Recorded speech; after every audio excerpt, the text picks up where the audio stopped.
Hello everybody, thank you for joining us. Today we are going to draw an action pose in which we're going to show the person swinging it's like a double swing. So it's like a swinging two objects. And like he's using both hands to swing. I guess similar objects, that would be ideal to start off the exercise. So the placement of the curvature is somewhat like that. So that is, of course, the shoulder set right there. There's perspective, there's foreshortening, so it's going backward like that. That's the adjoining delt. So this delt is in the forefront, and the arm is going to go like that, sort of. There's, as I mentioned, there's foreshortening, there's perspective, so we're going to play around with all those options. So that's one hand right there. Usually getting the proper framework is a huge part of the challenge. So 1, 2, 3, and 4. So that hand that way, and this hand essentially this way.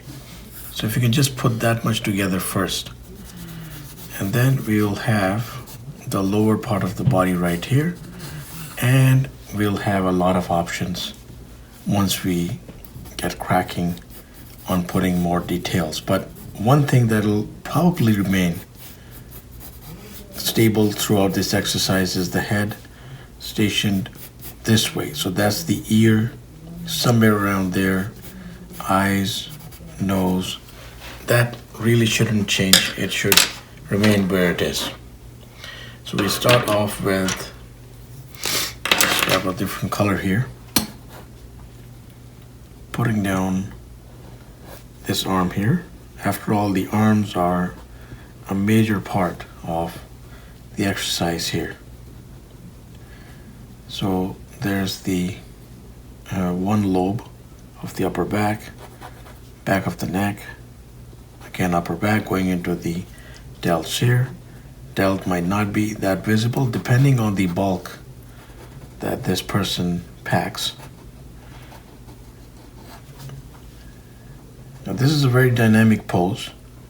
I've seen it somewhere on the internet, and I was inspired to bring this pose, and I hope I'm nailing. I do not remember exactly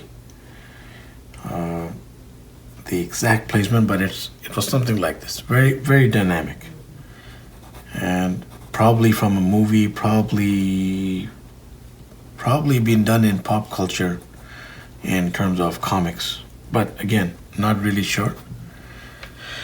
So we got one option going right there. So the lower back, so that, hence that curvy framework goes like that. So we have, let's say the person is like wearing a belt, and there's again like different options here.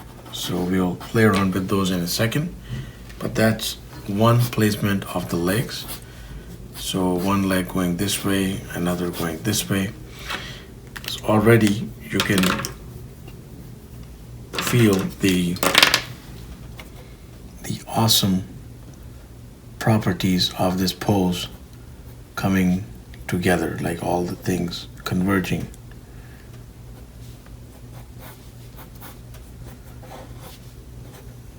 So there's the head.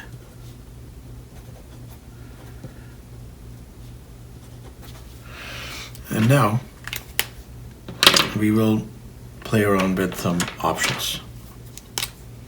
So this hand here, there's like different grips that we can go with. So one is, I think the most natural, since this is holding the object like this way, so the object is going that way through the hand. So whether it's a sword, whether it's a stick, let's make it a stick. So it's a stick. It could be a Jedi wielding two lightsabers. So this one, the easiest way to go about it is put down the object first. So we got the object right there. And then we have to put, let's grab a different color. So there's the thumb, nice and curled up, and then there's the finger set right there. It's very easy. So that's one placement, one certain placement that we can go with. We can also, trying to grab a different color here. So we can also have, and we have explored this particular aspect in other videos. We could have this like really going backward.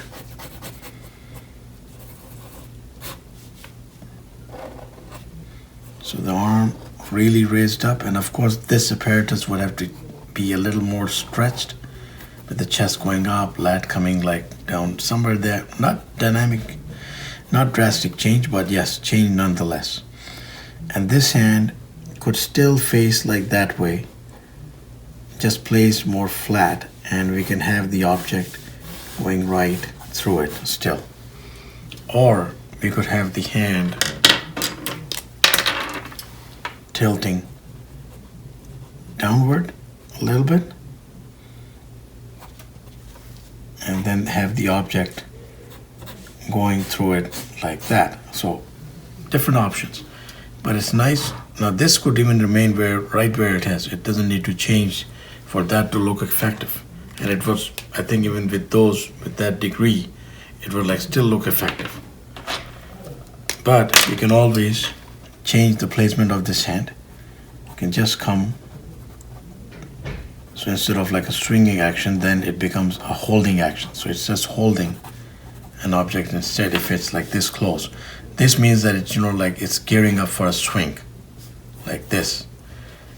But this would essentially also mean a swing, but it's like more, like there's like less heft in this placement if we have the hand like right here. So yes, kind of still gearing up for a swing, but this is like really like stretched out, and it's going to, it has like that range that he's going to swing something. This is more like holding it or like tossing it, or more of a strike that is like closer to if the opponent is like really close. And then we also have, this is a lot of fun, so I think it'll be time we have to wrap it up pretty soon before it gets a lot messy. We can really put a crunch in this, so leg going like that way, and this leg like really outstretched that way, so like sort of like a running action, and that can also work. Or, well, standing legs definitely won't like work that much. They have to be apart at least by that much for this thing to really be like to really look effective. So all those wonderful options, and what we'll do is we will pick and go with one. I think that I like the primary placement really a lot. Like it really works.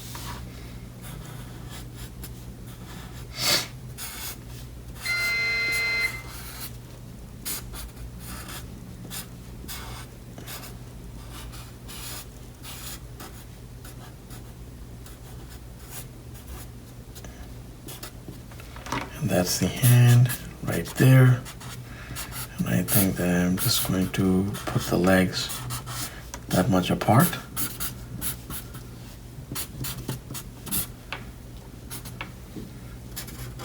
And of course, there's the head right there. So some fun options that we can play around with. We can use this for like different characters, even for like different, I think, casual illustrations. Like it's just nice practice of placement, of anatomy. So please do try it out. And please do keep in touch.